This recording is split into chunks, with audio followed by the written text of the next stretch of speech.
नमस्कार, battle of Bengal में आप सभी का स्वागत है। आपके साथ मैं हूं खुशबू। जब भी किसी राज्य में विधानसभा चुनाव होने वाले होते हैं, वहां पर जोड़ तोड़ की राजनीति तूल पकड़ने लगती है और ऐसा ही कुछ देखने को मिल रहा है पश्चिम बंगाल में भी। वहां पर ममता बनर्जी को बड़ा झटका लगा है। उनकी बांकुड़ा जिले की रैली के दौरान वहां पर टीएमसी के से जुड़े 80 परिवारों ने बीजेपी का रुख कर लिया है और इसी पर चर्चा के लिए हमारे साथ स्टूडियो में मौजूद हैं कैपिटल टीवी के editor in chief doctor Manish Kumar.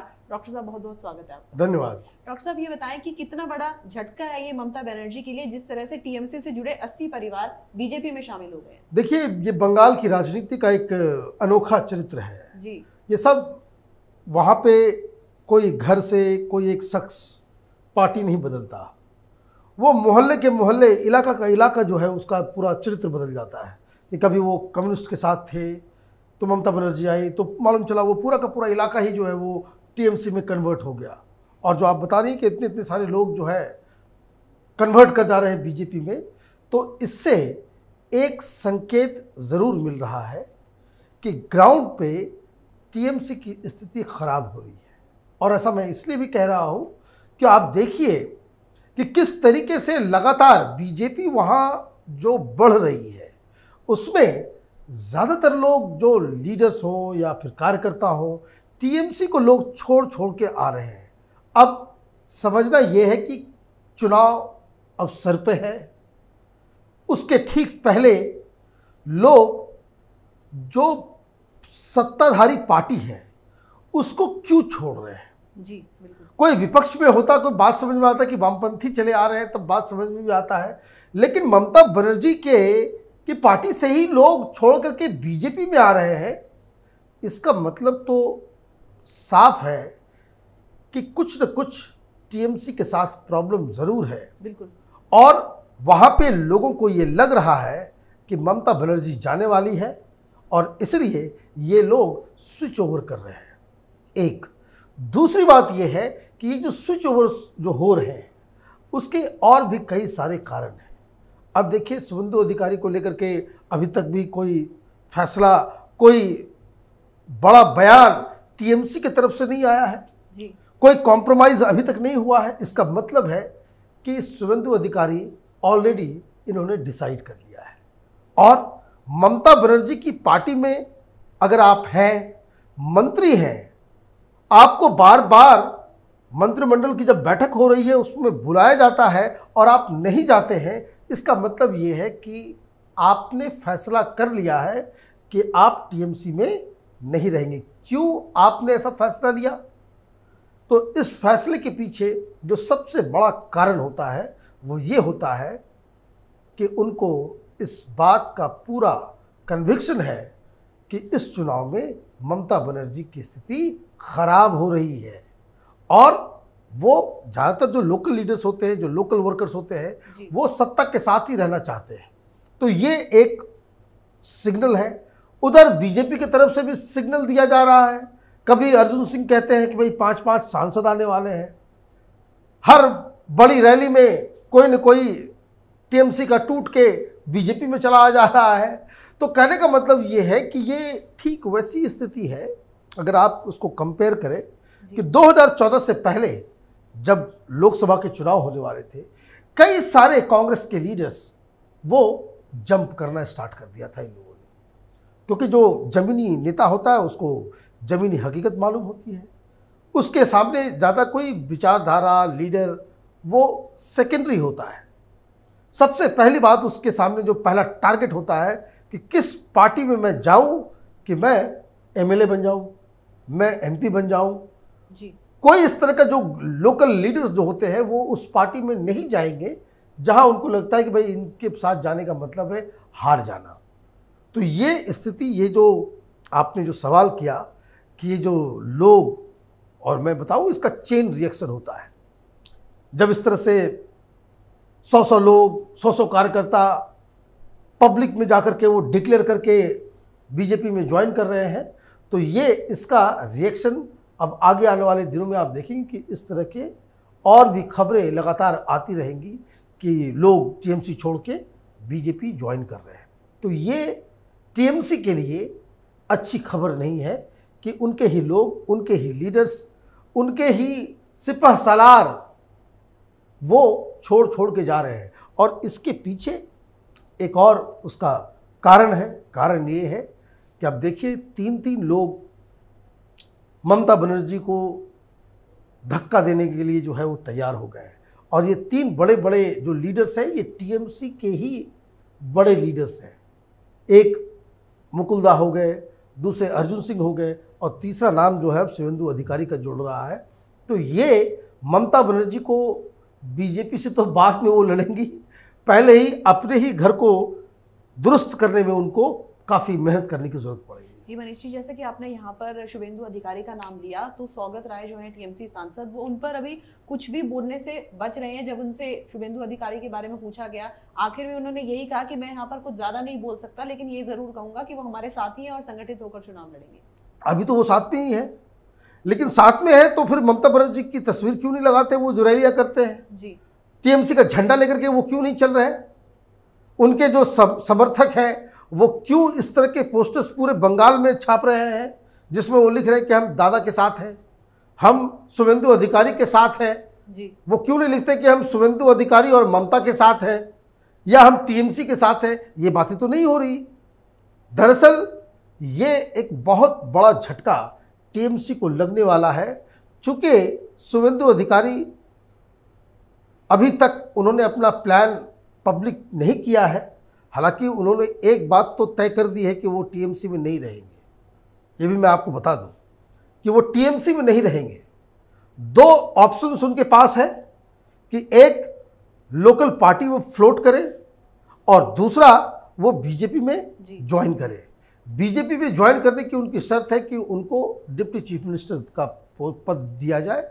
अब इसी पे निगोशिएशन चल रहे हैं और मुझे लगता है कि ये सारी चीज़ें होती है या नहीं होती है। शुवेंदु अधिकारी अगर अलग पार्टी बना करके भी चुनाव लड़ते हैं तो भी टीएमसी को नुकसान है, बीजेपी में चले आते हैं तो भी उसमें टीएमसी को नुकसान है।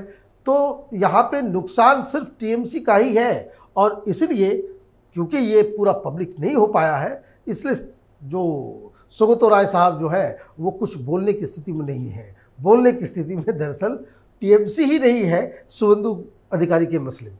जी, और जिस तरीके से बड़ी बड़ी संख्या में लोग टीएमसी से बीजेपी का रुख कर रहे हैं, उसके बावजूद भी जाहिर तौर पर ये है कि वहां पर ममता का जो मनोबल है कमजोर पड़ रहा होगा, लेकिन उसके बाद भी वो ये कह रही है, वो अपनी हवा बनाने की कोशिश कर रही है कि अगर मैं जेल में भी रहूंगी तो भी मैं सुनिश्चित कर दूंगी यहाँ पर तृणमूल की सरकार। देखिए ममता बनर्जी जो है वो मास्टर है, वो एक नैरेटिव क्रिएट करने में, भाषण देने में, लोगों को बरगलाने में वो मास्टर है। अब वो कह रही है कि मुझे जेल में भेज दो, मैं जेल से भी मैं चुनाव जीत जाऊंगी। भाई मुख्यमंत्री आप हो, आपको कौन जेल भेजेगा? आपको कौन जेल भेज सकता है? और वो ये भी कह रहे हैं कि बीजेपी की अगर हिम्मत है तो मुझे जेल में डाल। अरे भाई वहां पे हिम्मत की क्या बात है? यहाँ पे कोई पहलवानी हो रही है? भाई आप तो इतनी सर्वशक्तिमान मुख्यमंत्री है कि सीबीआई के लोग जब जाते हैं कलकत्ता, वहां पे आप उसको ही गिरफ्तार कर लेती है। सीबीआई के अधिकारी को आप गिरफ्तार कर लेती है। मुंबई वाले तो फिर भी कम है, वो क्वारंटाइन भेज पाते हैं। बिहार पुलिस को उन्होंने भेज दिया था। सीबीआई वाले को तो ममता बनर्जी ने अरेस्ट कर लिया था। भाई पुलिस आपकी, सरकार आपका, सब कुछ आपका, आपको कौन गिरफ्तार करेगा? आपको कोई गिरफ्तारी का डर नहीं। लेकिन वो ये बात इसलिए कह रही है कि देखो बीजेपी अत्याचारी है, वो हमें हिम्मत है तो और वो अपना वो एक अपमैनशिप कि भाई हम बहुत बहादुर हैं, तो राजनीति का एक ये होता है। और ये इस तरह की भाषा बोलने की ज़रूरत क्यों पड़ रही है ममता बनर्जी को, ये समझना ज़रूरी है जी। ये इस तरह की भाषा कि हम एनआरसी नहीं आने देंगे, अमित शाह बाहरी है, मुसलमानों के खिलाफ है, वो मुसलमानों को बांग्लादेश भेजना चाहते हैं, तमाम तरह की इस तरह की बातें वो इसलिए कर रही है कि मुझे जेल भेज दो, हिम्मत है तो नारदा सारदा निकालो, मुझे जेल में डाल दो। इस तरह की बातें वो इसलिए कर रही है क्योंकि वो 10 साल सरकार में रह चुकी हैं और उनका अचीवमेंट 0 सन्नाटा है। बंगाल में कोई परिवर्तन नहीं हुआ।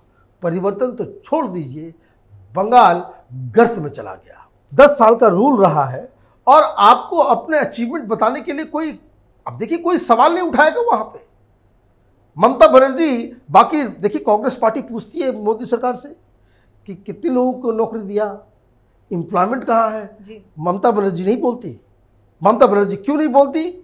क्योंकि ममता बनर्जी से अब ये सारे सवाल किए जाएंगे, कितने इंडस्ट्री आए, किसानों का क्या हुआ, आपने नंदीग्राम और सिंगूर में तो कंपनियां को भगा दी, फिर वहाँ पे क्या हुआ, वहाँ पे किसानों को कोई फायदा हुआ या नहीं हुआ, कि आपने अपनी राजनीति के चक्कर में उस पूरे इलाके के किसानों को आपने जहन्नुम में डाल दिया। लोग पूछेंगे कि भाई आपकी पॉलिसी क्या रही है, तो भाई मदरसा का पैसा बढ़ा दो, उर्दू को सेकेंड लैंग्वेज बना दो, आपकी पॉलिसी क्या रही है, मुसलमानों को ये फायदा पहुंचा दो। कोई नीतिगत कोई इकॉनमी हो, चाहे वो कोई भी जो लोगों की जो ज़रूरतें हैं रोज़मर्रा की, उसमें आपने क्या किया? कलकत्ता या दूसरा शहर, कौन पिछले 10 साल में बिल्कुल उसका चाल चरित्र चेहरा बदल गया हो? मैं आपको बताऊं, कोई बहुत सारे लोग, मध्य प्रदेश का एक एग्जाम्पल ले लीजिए, मध्य प्रदेश छोड़ दीजिए, वो बीजेपी स्टेट है, अभी जैसे छत्तीसगढ़ है। अब आप देखिए कि किस तरीके से वहाँ पे शहर के शहर जो है बिल्कुल उनका चरित्र बदल गया। 10 साल के बाद कई लोग जाते हैं इंदौर, उस शहर को पहचान ही नहीं पाते, बोलते कि भाई क्या बदलाव आ गया है। आप रायपुर को देख लीजिए किस तरह से बदल गया है। इनफैक्ट राजस्थान के बहुत सारे शहर बिल्कुल उनका उस पूरी तरीके से वो बदल चुका है। बंगाल में क्या इस तरह का बदलाव आया है? नहीं आया है, तो वो क्यों नहीं आया? तो मनीष जी, जिस तरीके से आपने यहाँ पर शहरों की बात की, कुछ जैसे कि आपने रायपुर वगैरह का जिक्र किया, तो ममता बनर्जी तो ये दावा करती हैं कि वेस्ट बंगाल के कुछ शहर गुजरात के भी कुछ शहरों से बेहतर हैं। नहीं, ये बेकार की बातें हैं, बिल्कुल बेकार की बातें हैं। बंगाल की स्थिति बहुत ही खराब है। ये बात उन्होंने तब कही थी जब गुजरात की तर्ज पर वेस्ट बंगाल को डेवलप करने की बात कही थी बीजेपी। तो ये बिल्कुल ही, ये इससे बड़ा अगर ये बात अगर वो कह रही है, तो जो बंगाल में रहने वाले लोग जो गुजरात गए होंगे या गुजरात में काम करके लौटे होंगे, वो उनकी बातों पे हंसेंगे। कलकत्ता का बेड़ा गर्क हो गया। आप तो एक ढंग का ओवरब्रिज नहीं बना पाए 10 साल में। ट्रैफिक की स्थिति, वहाँ की सारा सिस्टम। अब होता क्या था पहले, ममता बनर्जी पहले कहती थी भाई लेफ्ट वालों ने बर्बाद कर दिया, लेफ्ट वालों ने बर्बाद कर दिया। पिछले चुनाव तक भी उन्होंने यही कहा कि ये लेफ्ट वालों ने इतना ज़्यादा स्थिति बंगाल की खराब कर दी है कि उसको सुधारने में बहुत समय लग गया जी।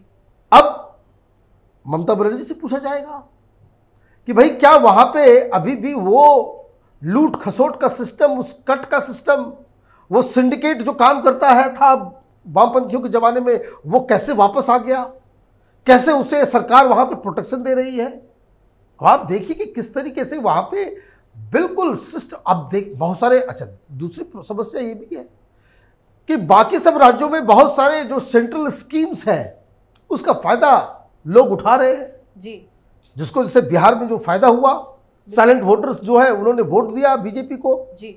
जो वो महिलाएं खास करके जी। जो न टीवी देखती है, न अखबार पढ़ पाती है, न कुछ कर पाती है, लेकिन उनको डायरेक्ट बेनिफिट हुआ।